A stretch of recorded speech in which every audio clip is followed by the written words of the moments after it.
Ons hulp is in die naam van die Here wat hemel en aarde gemaak het, wat trou bly tot in ewigheid en nooit laat vaar die werk van sy hande nie.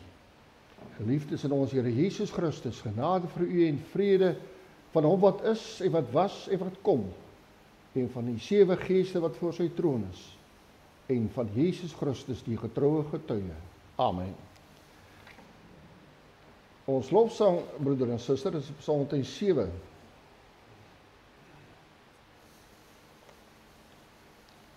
Psalm 107, vers 1, 20 en 21.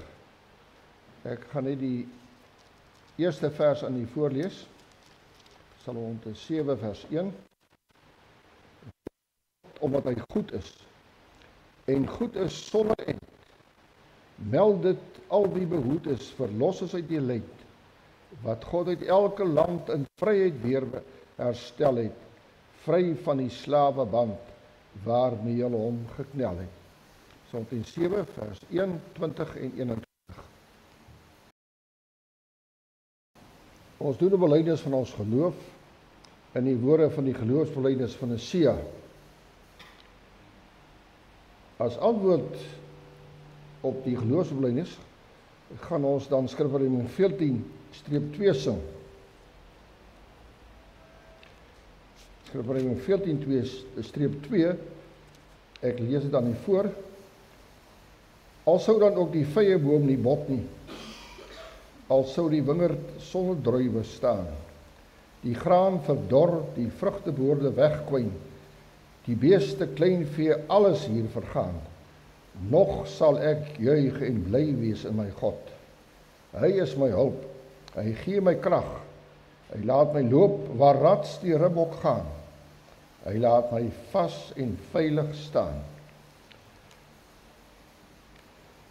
Ek glo in een God, die almagtige Vader, die skepper van hemel en aarde, van alle sigbare en onsigbare dinge, en in een Here Jesus Christus, die enige gebore Seun van God, voor al die eeue uit die Vader gebore.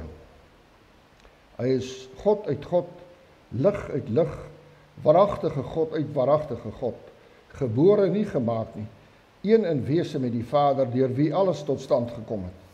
Hy ter wille van ons mense en ons saligheid uit die hemel neergedaan, en het deur die Heilige Gees uit die Maagd Maria vlees geword, uit mens geword. Onder Pontius Pilatus is hy vir ons gekruisig. Hy het gelei en is begrawe. Op die 3de dag het hy volgens die skrifte opgestaan en hy het na die hemel opgevaar. Hy sit aan die regterhand van die Vader en hy sal met heerlikheid terugkom om die lewendes en die dooies te oordeel. Aan sy koningskap sal daar geen einde wees nie. Ons glo in die Heilige Gees, wat Here is en lewend maak. Hy gaan van die Vader en die Seun uit, en hy word saam met die Vader en die Seun aanbid en verheerlik. Hy het deur die profete gespreek. Ons glo in een heilige algemene apostoliese kerk. Ons bely een doop tot vergifnis van die sondes. Ons verwag die opstanding van die dooies en die lewe van die toekomstige bedeling. Amen. Broeder en suster, ek hou nou die wet van die Here aan u voor. As antwoord op die wet gaan ons dan sing op versoek sittende Skrifwoordeboek 9-3 vers 1 en 2. Dis die pragtige beruiming van Dominee Isak de Villiers van Romeine 13. Ek lees die tweede vers: liefde doen aan niemand kwaad nie. Dis vervulling van die wet. Die gebod mag ons nie laat nie, maar met ywer daarop let. Ons weet, ver is reeds die nag, ken die tydsomstandighede. Weldra breek die volle dag, wek ons Heer uit valse vrede. Ons luister nou na die Here se wet, soos dit opgeteken staan in Eksodus 20, die 1953 vertaling. Ons sien dit dan ook as 'n reël van dankbaarheid. Ons weet ons Here het reeds vir ons die wet vervul. Toe het God al hierdie woorde gespreek en gesê: Ek is die Here jou God wat jou uit Egipteland uit die slawehuis uitgelei het. Jy mag geen ander gode voor my aangesig hê nie. Jy mag vir jou geen gesnede beeld of enige gelykenis maak van wat bo in die hemel of van wat onder op die aarde is of van wat in die waters onder die aarde is nie. Jy mag jou voor hulle nie neerbuig en hulle nie dien nie, want ek, die Here jou God, is 'n jaloerse God, wat die misdaad van die vaders besoek aan die kinders, aan die derde en aan die vierde geslag van die wat my haat. En ek bewys barmhartigheid aan duisende van die wat my liefhet en my gebooie onderhou. Jy mag die naam van die Here jou God nie uitelik gebruik nie, want die Here sal die een wat sy naam uitelik gebruik, nie ongestraf laat bly nie. Gedenk die Sabbatdag dat jy dit heilig. 6 dae moet jy arbei en al jou werk doen, maar die 7de dag is die Sabbat van die Here jou God. Dan mag jy geen werk doen. Jy of jou seun of jou dogter, of jou diensknegt of jou diensmaagd, of jou vee of jou vreemdeling wat in jou poorte is nie. Want in 6 dae het die Here die hemel en die aarde gemaak, die see en alles wat daarin is, en op die 7de dag het hy gerus. Daarom het die Here die Sabbatdag geseën en dit geheilig. Eer jou vader en jou moeder, dat jou dae verleng mag word in die land wat die Here jou God aan jou gee. Jy mag nie doodslaan nie. Jy mag nie egbreek nie. Jy mag nie steel nie. Jy mag geen valse getuienis die jou naaste spreek nie. Jy mag nie jou naaste se huis begeer nie. Jy mag nie jou naaste se vrou begeer nie. Of sy diensknegt of sy diensmaagd, of sy os of sy esel, of iets wat van jou naaste is nie. Laat ons die Here aanroep in die gebed.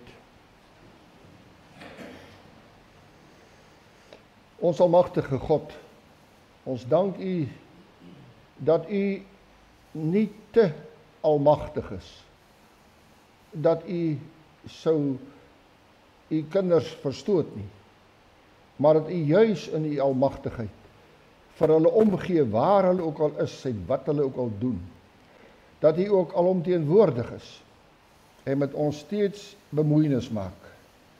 Ons dank U dat ons ook hier aan die begin van 'n nuwe kalenderjaar, waar alles nog vir ons so onwerklik lyk, waar daar soveel dinge op die horison lê wat mens kan beangs en bekommerd kan maak vir die toekoms, dat ons kan weet, ons is mense wat behoort met liggaam en siel in lewe en in sterwe aan 'n saligmaker wat U aan ons geskenk het as Hemelse Vader.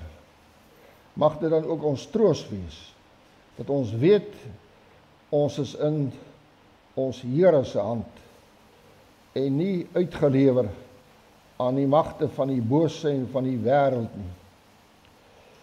Ons dank U vir die voorreg dat ons mekaar het, broeders en susters in die Here, dat ons ook die ou kindertjies kan hê, die dooplidmate, wat soveel in 'n kerk beteken. O Here, gee dit ons ook in die gemeenskap van gelowiges as gemeente sal uitblink, want dit is so 'n voorreg en dit is so maklik om vir mekaar om te gee. Ons bid vir die predikant, die ouderlinge, die diakens, ja, die hele kerkraad, seën hulle ryklik, troue God, waar hulle amper soms ook moeilike sake inhou, moeilike besluite, waar dit nie altyd rosepad is nie, maar daar dikwels ook dubbeltjies is. Ek gee dat hulle gelei sal word deur U Heilige Gees, om in die besondere ampte met groot ywer en toewyding op te tree. Ons bid vir elke broeder en suster, vir elke kind in die ampt van die gelowige. Gee dit vir ons 'n voorreg sal wees om in hierdie gemeente ook te dien en te weet, ons is geborge mense, mense wat 'n toekoms het. U ken ons. U is maar te goed bewus van al ons sugte en sorge. Dit is vir U nie verborge, daar U alles sien en weet. Ons vra Here om ook te wees met u kerk oor die hele aarde, ook waar daar vervolging van die Christene is. Maak hulle getrou tot die dood toe en gee aan hulle die ywer om steeds u heilige naam te verkondig, ten spyte van teëslae. Ons bid vir wêreldleiers, waar dinge op talle vlakke nou ook in die nuwe kalenderjaar onheilspellend lyk. Gee dat die waarheid sal seëvier. En ons weet, u woord is die waarheid. Ja, bewaar ons ook vir die golf van die onheil wat spoel oor die wêreld in die gedaante van 'n godsdiens. Dat ons ook die Islam sal raak sien vir wat dit is, 'n gevaarlike dwaalleer. O Here, maak dit nou stil en rustig in ons gemoedere en gee dat ons die nuwe jaar, die nuwe kalenderjaar sal ingaan met vaste tred, want ons gaan hom nie alleen in nie. Ons is in u hand, troue God. Vergewe ons dan ook nou al ons sondes en gee aan ons 'n mooi uur hier saam en daarna ook 'n mooi jaar, want u is daar. Ons vra dit in Christus naam. Amen. Broeder en suster, die sang met betrekking tot die woordverkondiging, die prediking, vind u in Psalm 31. Ja, is 'n ou psalm, maar mens kan dan maar sien, die is 'n groot digter aan die woord, wat het omgedig het, Tosius. Psalm 31, vers 3, 12 en 17. Ek lees net die 12de vers, om dit direk te doen het met ons teksvers of fokusvers, hoe u dit ook al wil gestel het. Ek lees die 12de vers dan. Heer, in u hande is my tye. Ek steun in al my leed op u alleen, wat weet die maat en einde van my lye. Red my, o sielsverblyder, van vyand en bestryder. Psalm 31, vers 3, 12 en 17. Broeder en suster, ons teksvers of fokusvers dan, vind u in Psalm 31, die eerste gedeelte, vers 16a. My tye is in u hand. Ons hoor vandag so dikwels, broeder en suster, dat gesê word dat alles afhang van wat die of die persoon gaan doen, of wat hy gaan besluit, of van wat daardie vergadering uiteindelik as besluit gaan neerpen. Nou is dit menslik seker heel begryplik om so te dink en ook so te praat.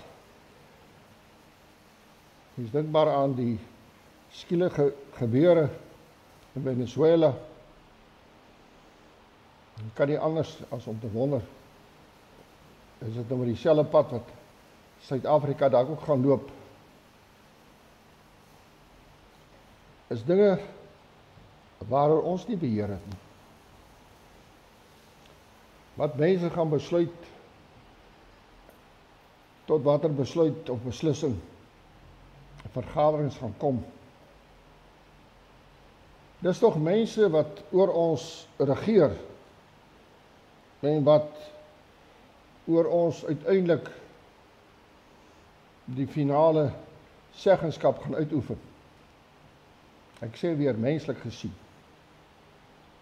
Hulle grille en hulle voorkeure gaan beslis baie invloed op ons toekoms uitoefen. Maar die Bybel sê nee, dit is verkeerd.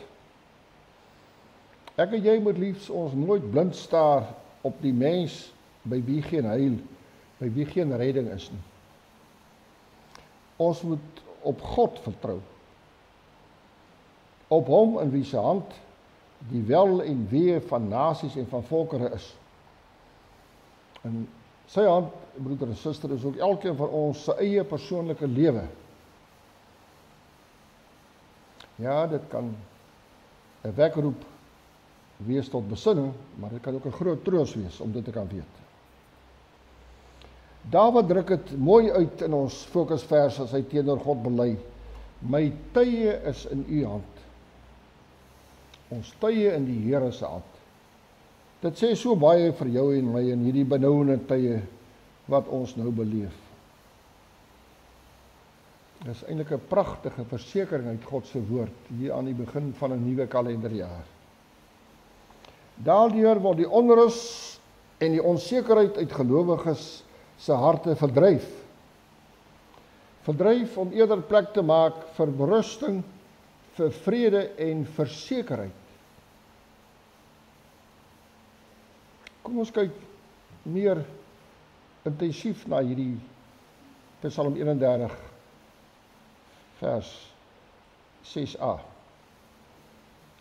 Dawid, wat is sy bedoeling as hy sê, my tye is in u hand? Sou dit net sien op sy regeringstyd, op sy lotgevalle as koning, of het dit dalk te doen met sy hele lewenstyd, met al sy jare hier op aarde? Om hierdie vraag reg te beantwoord, moet 'n mens eers probeer bepaal onder watter omstandighede hierdie psalm gedig is. Die psalm is naamlik grootendeels gedrywe deur dit wat in Dawid se gemoed geleef het. En daarom kyk hy op. Dit is grootendeels geskrywe dus as 'n gebed tot God. Die digter verkeer blykbaar in groot nood. Sy toekoms, ja eintlik sy hele lewe, is in gevaar. Hy word deur sy medemense vergeet. Ook is daar vyande en vervolgers wat sy ondergang soek. Daarby word oor hom geskinder en gemeene leuns vertel. Meeste van u het ook al ondervind. Miskien so moeilik daarteenoor verweer. Baie skrifverklaarders is van mening dat al hierdie dinge daarop dui dat die psalm geskryf is toe Dawid vervolg is deur koning Saul. Nou is dit so, broeder en suster, dat die skrif ongelukkig vir ons nie verdere besonderhede hieroor gee nie. Om na Saul te verwys as die vyand waarvan vers 9 praat, sou dus op blote gissings berus. Wat egter wel vasstaan, is dat uit die inhoud van hierdie psalm dit blyk dat Dawid onder uiters moeilike omstandighede verkeer het. Sy vyand het sy ondergang gesoek.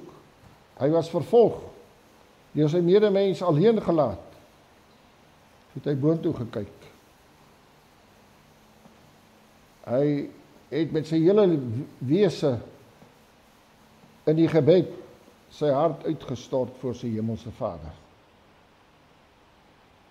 Waar Dawid dan praat van tye wat in God se hand is, moet ons dit nie wil betrek slegs op sy koningskap of op sekere moeilike lewensfase nie, maar eerder op sy hele lewe in totaliteit.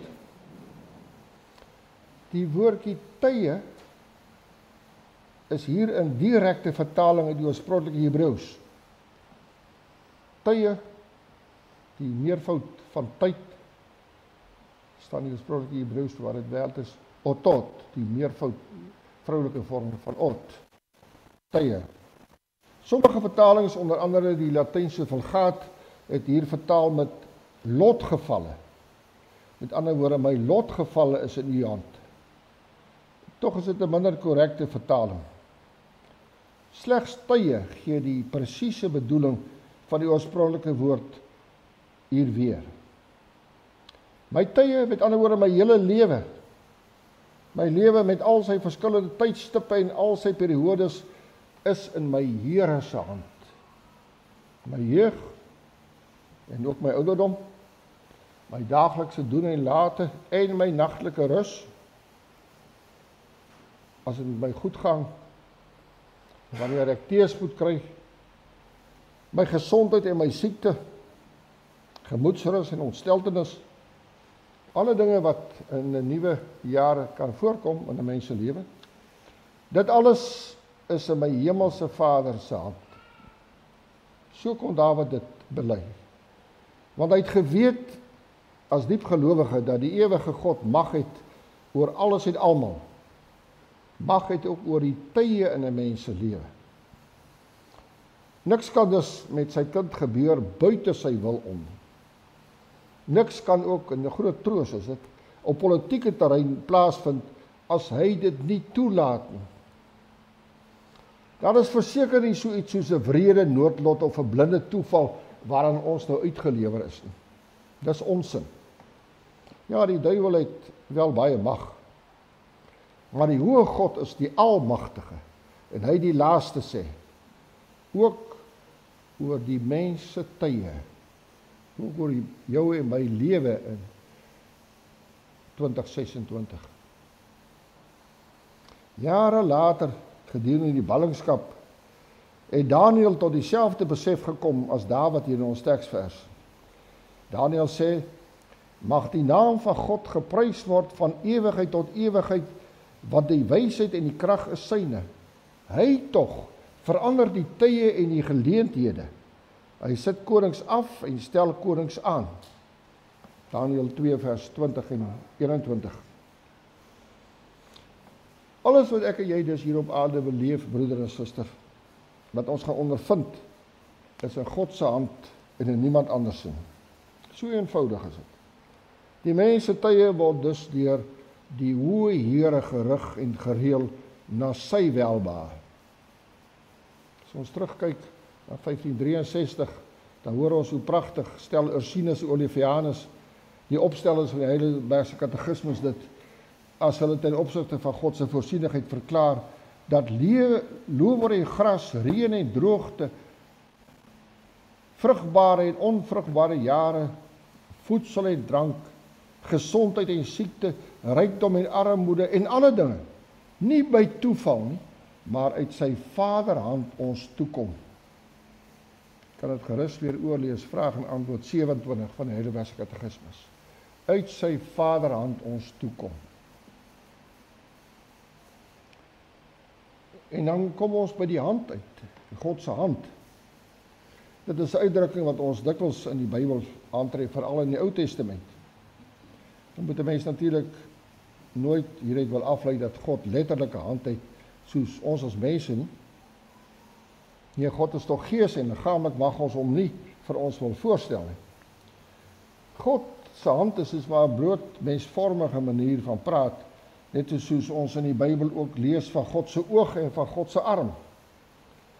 Met God se hand word dus hier, broeder en suster, daardie wesenseienskap bedoel wat eie is aan die hoë God, dat hy optree, dat hy straf, dat hy slaan, dat hy hom handhaaf in sy reg. Maar aan die ander kant, soos ook hierdie geval is, aan die ander kant, dat hy liefdevolle hemelse Vader is, en as sodanig beskerm, beskut, in stand hou, en deur sy hand tot volheid laat ontplooi. In ons teksvers dui die woord u hand dan verseker ook op God se persoonlike beskermende bemoeienis met die mens, sy skepsel. Aangrypend mooi stel Dawid dit in 'n latere psalm van hom, Psalm 139, waar hy praat van God se allesomvattende alwetendheid, sy innige gemeenskap met sy kind. Hy skryf daar in vers 5, Psalm 139, u sluit my in van agter en van voor, en u lê u hand op my. Hoe pragtig is dit tog nie? Die deeste glo dat God die wêreld geskaap het en dit toe aan sy eie lot oorgelaat het. Dat hy wel een skepper was, maar nie nog steeds onderhouer en regeerder is nie. Amper soos 'n wekker wat jy opgewen het, en dan moet hy maar op sy eie afloop. Ek hoop ook maar dat jy het gaan hoor, wat hy lui. So is die skepping. Ons as teïste, broeder en suster, ek en jy, glo egter dat God tot vandag toe elke uur en elke oomblik met hierdie skepping en met hierdie mens besig is dat alles en almal in sy goddelike hand is. God se woord self gee ons die grond om dit te kan glo. En nou het die Here nie net met diere en met mense te doen nie, maar ook met dinge. Reën en haalwolke, berge en vulkane, aardbewings, onderaardse water en minerale rykdomme, wind en orkane. So kan mens aangaan, is alles volkome onder sy beheer. Ons lees op Psalm 95, want die Here is 'n groot God, ja, 'n groot koning bo al die gode, in wie se hand die diepste plekke van die aarde is, en die toppe van die berge is syne. So aangrypend vertel die digter ons in Psalm 95. Interessant is dat die hoë God, wat die mens betref, nie net die gelowige nie, maar ook die ongelowige in sy hand hou. Ook die godlonaar.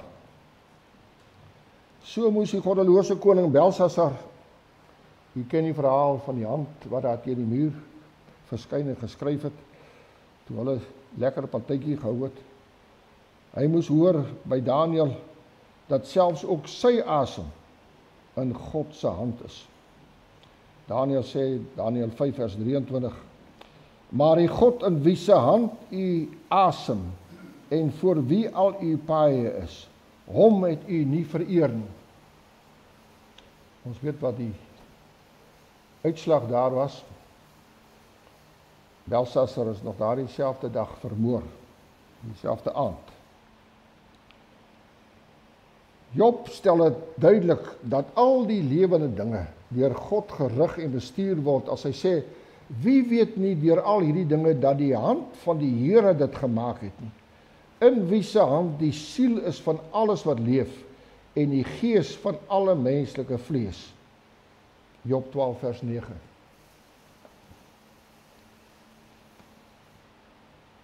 Maar nou is daar 'n verskil merkbaar, broeder en suster, tussen diegene wat hulle in God se hand bevind.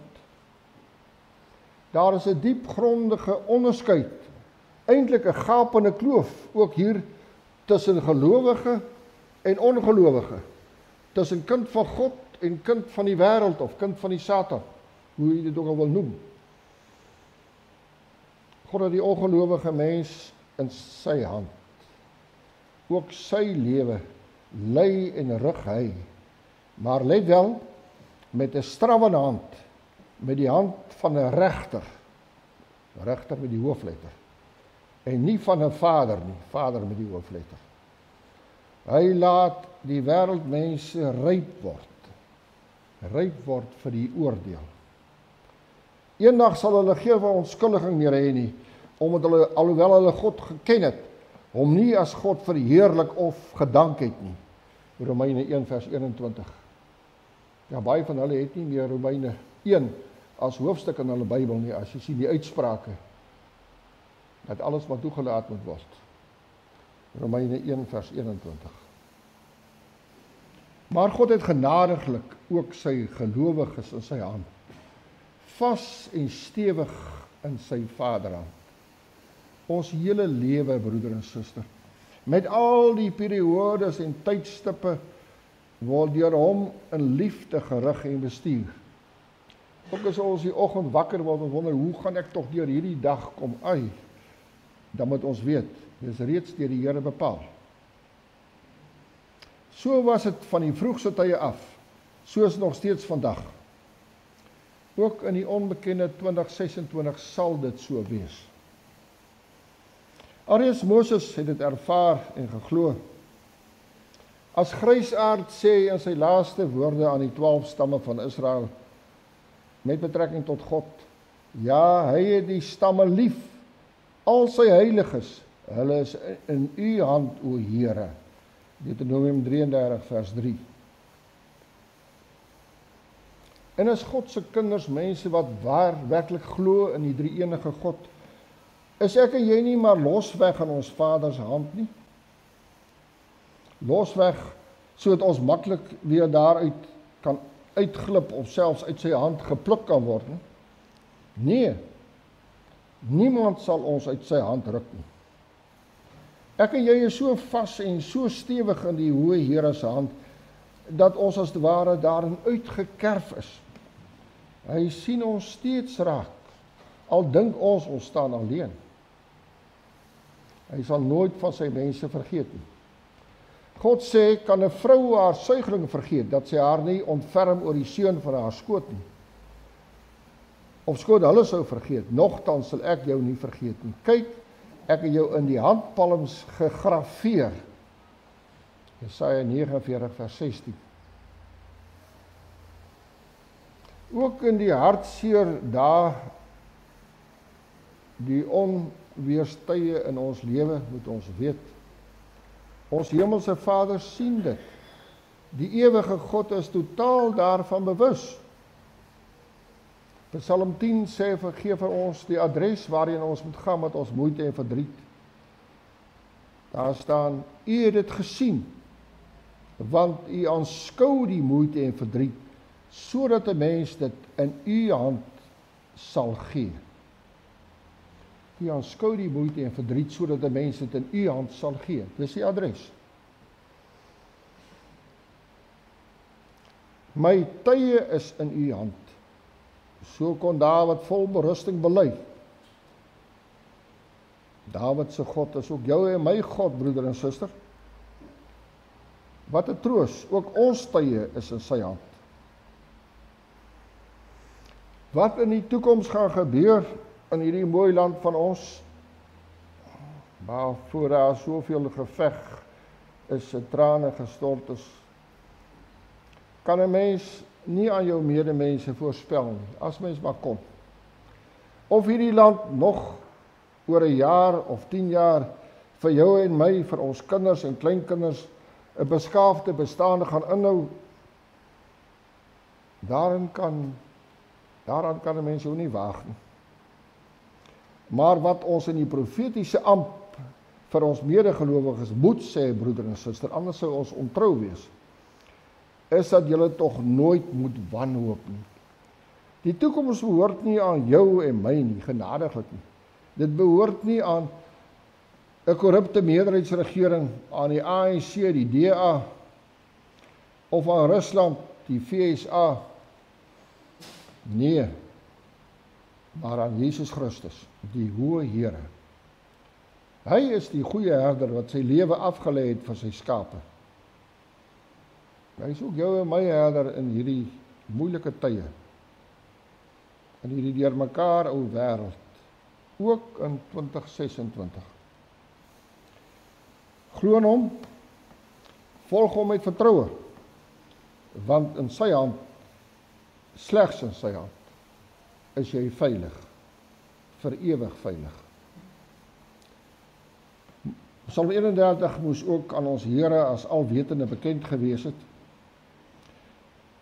Aan die kruishout haal hy aan uit vers 6 van hierdie psalm.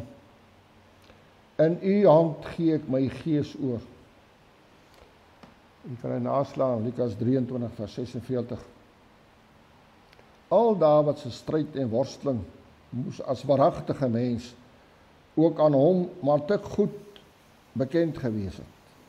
Net die dood, dat het hy nie soos Dawid gevrees nie. Nee, hy sy lewe gewillig afgelê vir sy skape. Alles feite. Daarom, broeder en suster, kan ons met vaste vertroue hierdie ewige herder volg. Volg ook in die onbekende aardse toekoms in. Al word dit dalk om jou en my donker, al loop dinge glad nie soos ons beplan het nie, dan word dit selfs nag. Hy, ons Here, sal altyd daar wees. Hy is met ons al die dae, ook in die donker dae wat mag voorlê. Hy bly die verheerlikte almagtige God. Hy is op sy troon. Hy is die blink môrester. En daarom is die nagdonker dieptes nie so donker vir sy mense nie. En as ons hom nie kan sien nie, sal ons nogtans altyd in hierdie donkerte sy hand op ons kan voel ja, sy vertroostende stem vol deernis kan hoor. Dit het hy immer self beloof in die bekende Johannes 10, vers 27 en 28. My skape luister na my stem, en ek lei hulle en hulle volg my, en ek gee hulle die ewige lewe, en hulle sal nooit verlore gaan tot in ewigheid nie, en niemand sal hulle uit my hand ruk nie. Net eentjie verder sê hy, ek en die Vader is een. Niemand sal hulle uit die hand van my Vader ruk nie. Waarom sal ek en jy dan bekommerd wees, waarom selfs wanhoopig wil word? Ons tye is tog in die ewige God se hand. Ons het 'n goeie herder. Een wat voor ons uittrek op die pelgrimspad. Ja, ons begin nou met Januarie maand, 'n maand vol verwagtinge, vol dankbaarheid en blydskap vir die gelowiges. Dit is altyd 'n tintelende maand, jy het so baie om na uit te sien, so mooi klomp beplanninge wat jy wil uitvoer. Maar kyk ons egter televisie, lees ons koerante, dan is dit moord en verkrachting, staatsgrepe, korrupsie, leuns, verregaande vieslikhede, tot satwordens toe. Mens wil later sommer ook die televisie afsit, as allerhande onsin in jou keel afgedruk word. Waar vind die gelowige dan sy rus? Waar vind hy sy vrede en sy blydskap in hierdie verlore gaande wêreld? Hoe vier ek en jy desnieteenstaande die nuwe jaar, broeder en suster? Die nuwe jaar se vreugde? Die antwoord, deur verseker te weet, dat al ons tye, ook ons gelowige vriende en familie, se nuwejaarstyd, en ons eie, vas en veilig in ons Here se hand is. Hoe kan dit beter? Ons sluit dan af, soos Dawid sy psalm destyds afgesluit het, deur mekaar op hierdie tydstip blymoedig ten opsigte van 2026 toe te roep. Wees sterk, laat julle hart sterk wees, almal wat op die Here wag. Amen. Laat ons die Here aanroep in die gebed.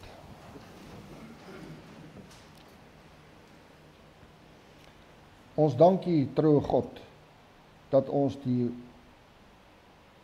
versekering uit U woord het, dat ons mekaar kan sterkte toeroep en kan weet, daar is 'n bewarende hand wat ons toevou.